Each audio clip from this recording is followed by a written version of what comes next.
পার হয়ে গেল। এখন আইন উপদেষ্টা স্যার আপনি এখানে বললেন পরে বসবেন, হিসাব নিবেন এবং এটা তথ্য অনুযায়ী বিচার করবেন। আর বিমান বাহিনী তোমাকে এখানে চাই আপনি কি মা এবং বাবা অভিভাবককে তোমার দিতে হবে। সেনাবাহিনী আমার সন্তানের গায়ে হাত তুলছে, শিক্ষকদের গায়ে হাত তুলছে। কিসের কালকে যে বসবো আপনার সাথে একলা কিসের বসা?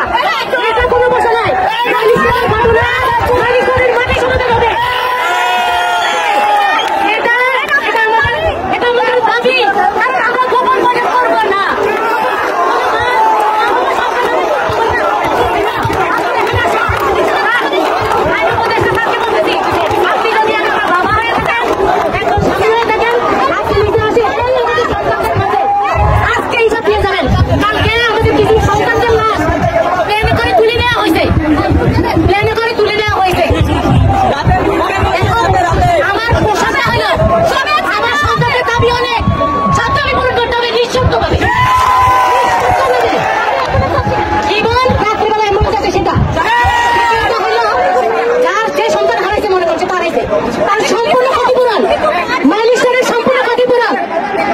কিভাবে এটা প্রয়োগ করা হবে যারা আছে তাদের সঠিক ট্রিটমেন্ট